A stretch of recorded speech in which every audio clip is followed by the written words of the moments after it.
I'm so sorry for the interruption that we had.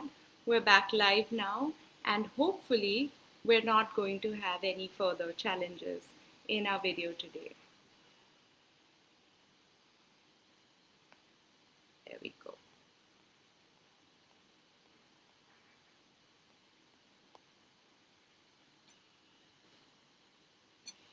So, we're talking about play, and we're talking about how, when we're getting into play, we cannot be afraid of the tears that come along with your play.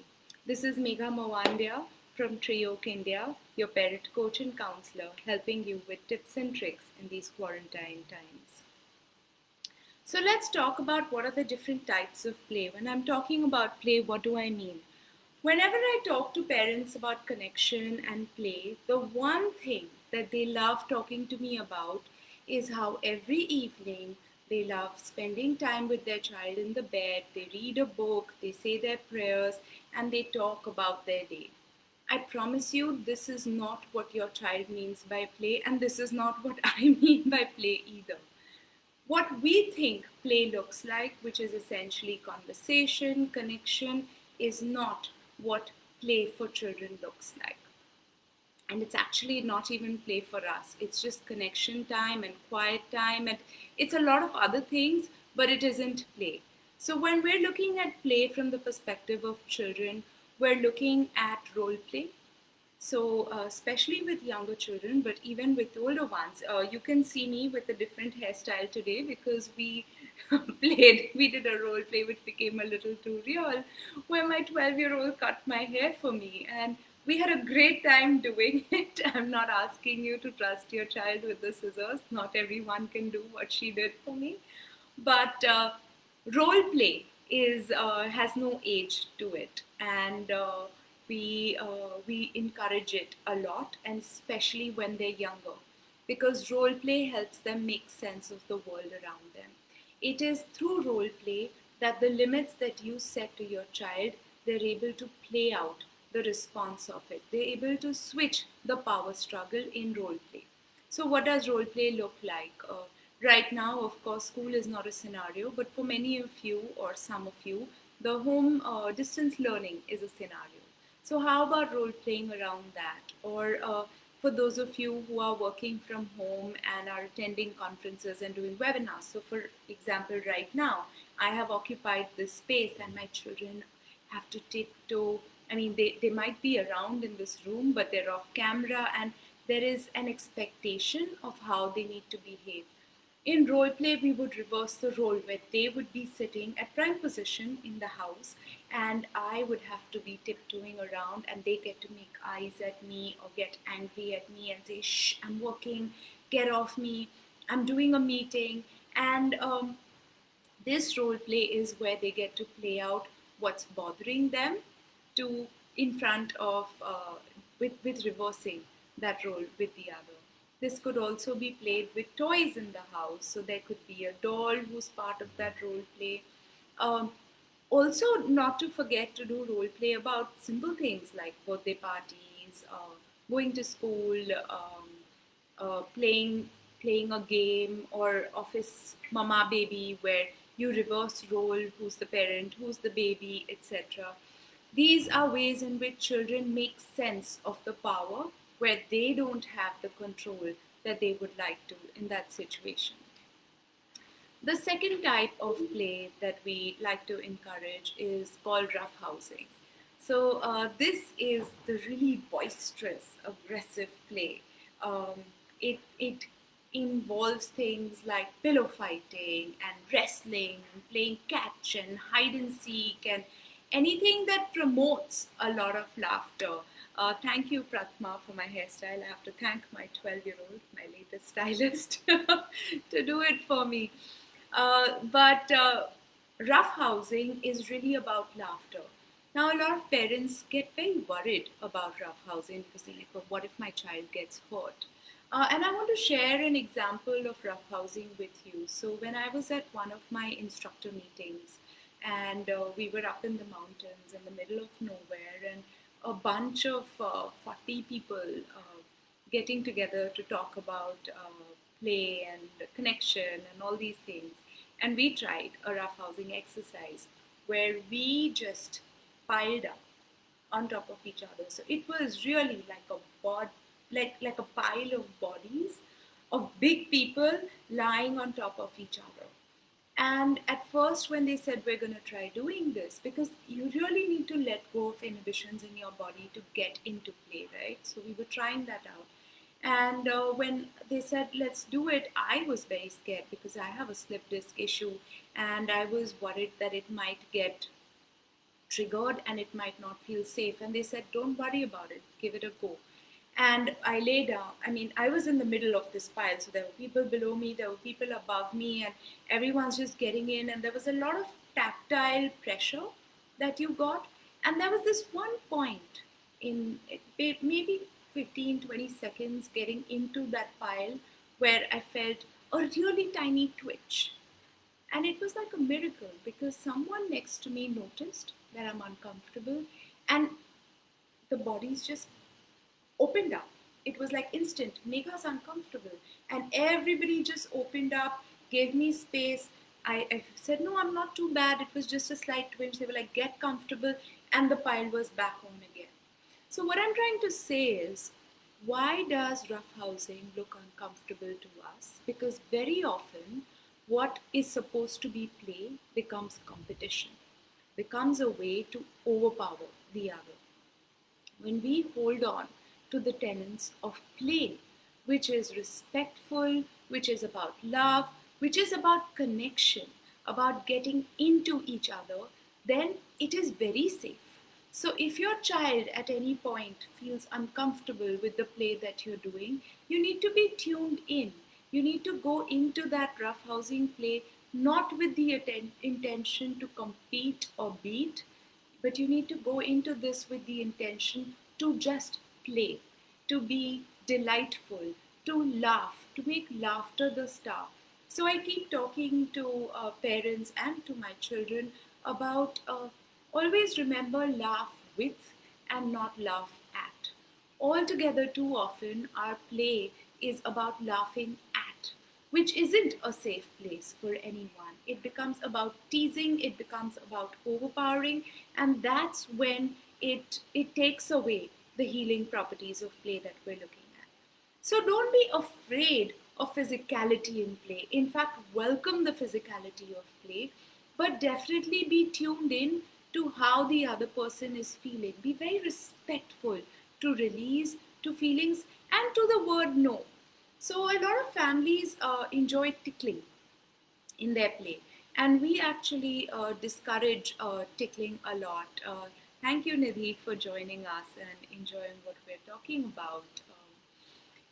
Please, guys, keep the comments going. It's really encouraging. I've received so many calls and messages and emails from all of you over the videos that you all have been watching, and it's really the sunshine to these quarantine times to see that these videos are reaching out to so many of you, resonating and making a change in your lives. So even if it's just to say hi, please do reach out.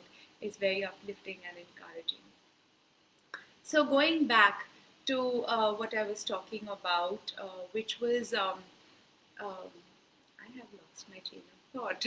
Give me a second to get back to it. Tickling, yes. So tickling, we at Hand in Hand Parenting and at Tree Oak highly discourage tickling.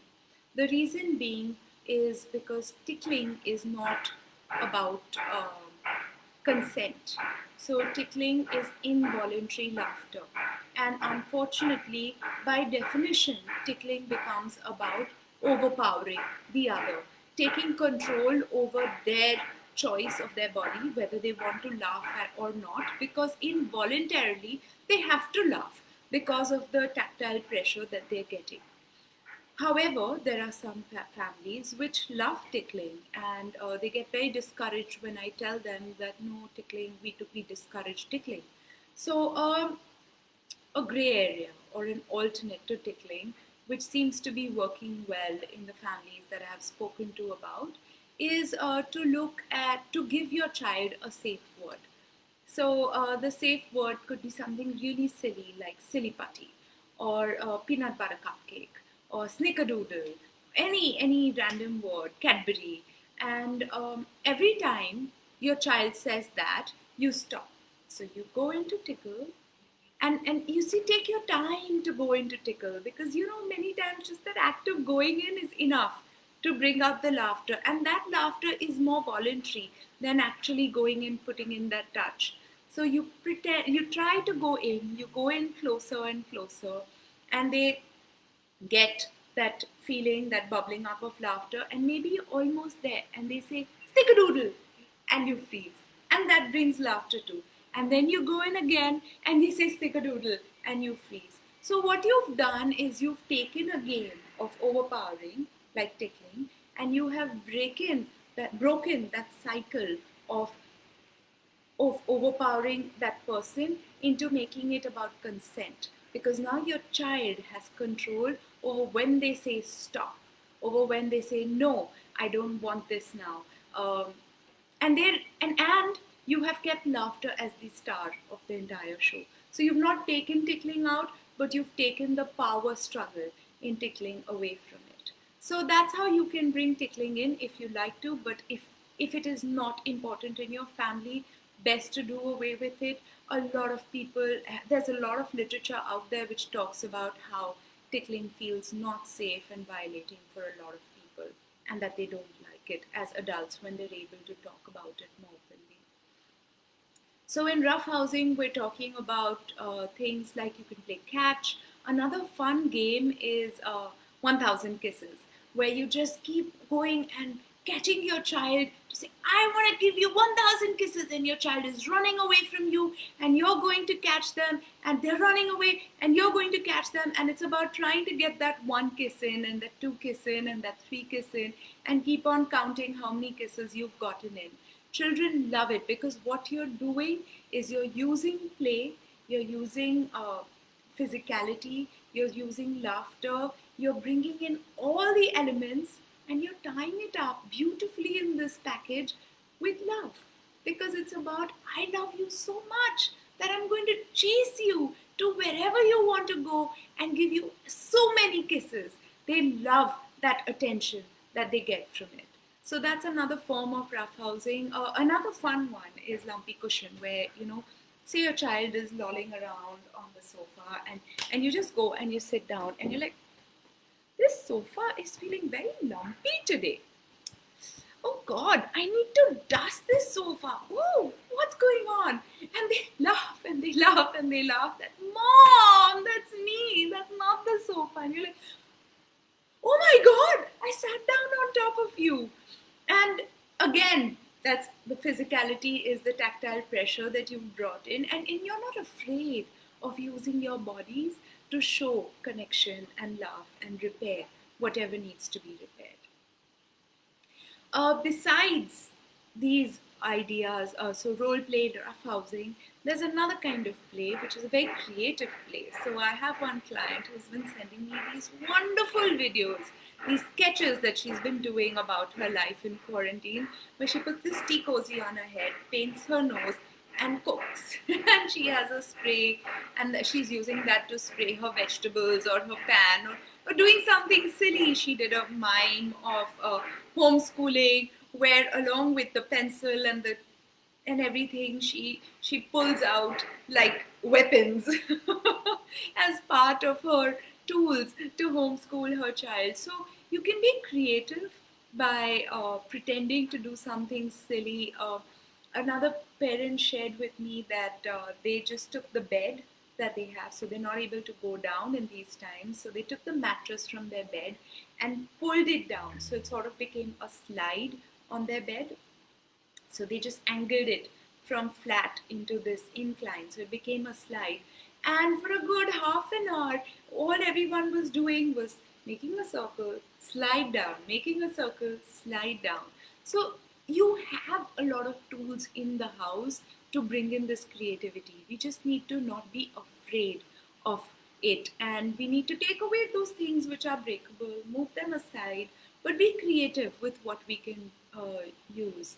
Ulta Pulta, a really fun way. So you could take a book, and maybe you're doing your reading time, and you read it upside down. And you're reading normally and you're reading the book to your child, but it's upside down. And your child might initially not notice, and then after a point, they're going to notice, and they're going to wait for you to notice, and you're not going to notice. You're going to just pretend to continue reading that book. And at some point, your child is going to start laughing and saying, Mama, you're so silly. And that's the magic. That's the silliness. We want to welcome that silliness. We want that silliness to be a part of our family, because you know what? Everything is altogether too serious. Everything around us, the dangers are too serious. Being safe, the issue of safety is very serious. The issue of financial instability is very serious. Home distance education is serious. Cooking is serious. Can we bring silliness into our lives? Because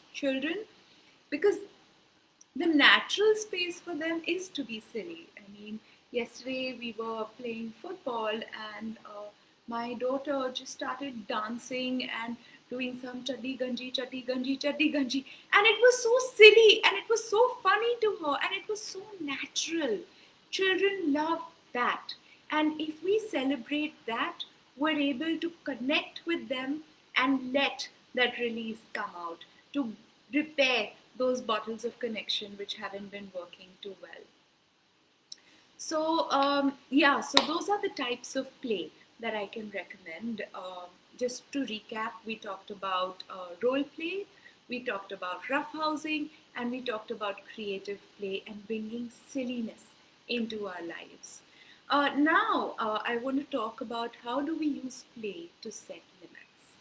And this is really the most magical tool that is there in the hand-in-hand parenting toolbox, which is where we use play and laughter to set limits. So we don't believe in using reward and punishment and the carrot and stick approach, and if you do this, then this, I will let you do this, to setting limits at all, because we believe that they're really dualities, rewards and punishment, and they don't work, because what we want is compliance, what we want is understanding, and they're doing neither of the two. So till understanding doesn't come in, so for children, because their brains are still developing, and it is our role as parents to take those decisions for them till they reach the cognitive ability to start taking over. And I'm not going to get into too much about that right now, except to say this, that it is not till the age of 27 that that entire cognitive ability is developed. So I'm not saying till 27 make all your decisions for your children, but what I'm saying is phase it out slowly and steadily. Your child doesn't wake up one fine day at the age of 1 and starts to walk. There are phases to their ability to walk over that 1 year, actually even in utero period, before they're able to develop those muscles and the strength and the confidence to be able to walk.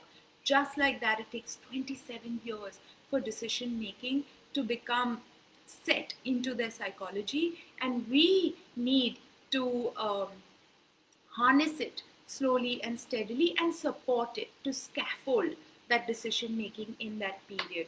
Thank you, Prathama, for appreciating the greenery. I've done a really funny setup, so because I really wanted to do play with my palm tree, because I feel nothing brings out that feeling of play as much as greenery does, and I didn't want to have this session today without a bright spot of greenery on the screen today. So going back to setting limits with play. So we believe that you need to control the reasoning. So when you're setting limits, don't get too much into the reasoning of it. Over a period of time, your children will develop an understanding into why you have set that limit. So don't get too worked up about it, and don't start feeling the pressure or the need. I need to tell my child why. Instead, just bring in that limit with play. So, for example, if your child doesn't want to brush their teeth, and they're like, "No, Mama, I don't want to brush. You're always making me brush." Aww. Where did that noise come from? It's me right here. Who's talking? It's me, Mr. Brush. Why don't you want to brush? Do you think I like to come into your mouth every morning? It is so stinky. I don't like this. Stink. This brush can talk. Did you know that? And your child will get fascinated. And all of a sudden, instead of it becoming a struggle about brushing, it's going to become about this this brush talks and no mama's pretending, and play with that idea. So personify things. Even your broccoli can become a person. Um, Instead of always saying this is good for you, say yucky. Even I hate broccoli. Oh, I don't like it. Oh, I don't like it. Oh, I'm gonna eat it. And be creative, but every time you need to set a limit, think about how can you do it playfully. Think about how it can not be serious, how it can not be a power struggle, but it can be something fun and something playful. Reverse psychology also works really well. But when you do reverse psychology, there is a way to do it. So one parent shared with me, and this is the example of how not to use the reverse psychology. She's toilet training her child, and every time her child refused to go to the toilet, she said, "No, no, no, you're not allowed to go to the toilet." So don't do that, because we're trying to use we want the child to go to the toilet, and to block that doesn't necessarily work. But to use reverse psychology, like, no, I'm going to go to the toilet first, no, you have to wait, no, I'm going to go first, no, this is my toilet, and start racing them towards the toilet, works like a charm, works beautifully. Or bring in a doll, say, no, no, no, no, before you go, it's Teddy's turn to go to the toilet, and dance with them. Let them dance to hold going to the toilet, and say, no, I'm going to hold it longer, I'm going to hold it. Okay, let's race to the toilet, and let them win the race and go to the toilet. So play with your limits. Don't make them very serious. The moment we start thinking about limits in a playful manner, number one, we start working on our feelings around limits. We start thinking about, do I really want this limit? Where is the need for this limit coming from? And if there are any pockets of emotions that make this limit challenging for me, I'm able to work on those pockets of emotions better. So there's a lot of advantages to setting limits with play, but give these ideas a go. Use it around eating, use it around toilet troubles, use it around brushing, bathing, doing schoolwork, whatever it is that's going on in your house. Um, so you can't do that. Me first. I want to. Personifying the thing are multiple ways in which you can set limits. So, what are the challenges? Final segment of our talk today. What are the challenges that come in the way of us being able to play better with our children? Number one, it's the stresses that we're dealing with. A plant that is wilted is not in a position to give shade to anybody else. And to recognize that wilting, to recognize that I'm not prepared to play today because I am not feeling right. So if it is about me not feeling right, I need to water myself first. That's the first step in me being able to play. Am I taking care of myself enough to be creative, to play, to be able to release within myself before I can go to my child? The we many times we have a lot of trauma from our own childhood, or we have blocked our own childhood because we're so serious in our adult lives and in our parenting roles and our work roles that we have forgotten play from our childhood. So it's important to start tapping into those memories and picking up strands from it and bringing that into your life with your children. So swap stories, talk to family members, start normalizing childhood from your perspective. You were also a child once, and start drawing, extending that into your adulthood, and you will see that play comes easier. And take a break, take a break for yourself, reconnect with yourself, do things to laugh for yourself, so that you're going to be able to go back into it with play. I just want to say one thing in all of this, because there are parents who have shared that, what if I were to have a drink, because that's when laughter comes out really easily, and is that a safe time for me to play with my children? And I'll highly discourage that, because like I said, we need, when we do play, the play that I'm talking about is very mindful, it's very controlled, it's being very very careful where the power lies. And the moment you've had any substance, you've lost that control, you've shut down a part of your brain, so then the safety will not necessarily be able to be maintained. So we don't want to encourage that kind of play and laughter, which I know is a very adult. A lot of people are like, no, but I laugh so much when I'm with my friends and I have a couple of drinks.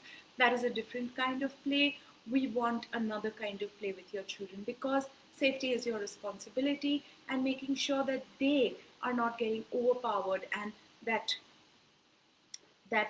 comfort for them is maintained as your responsibility. Before I sign off, I definitely want to address the question today about addressing teen tantrums. So it's a big one, and we're especially right now seeing a lot of teenagers being uh,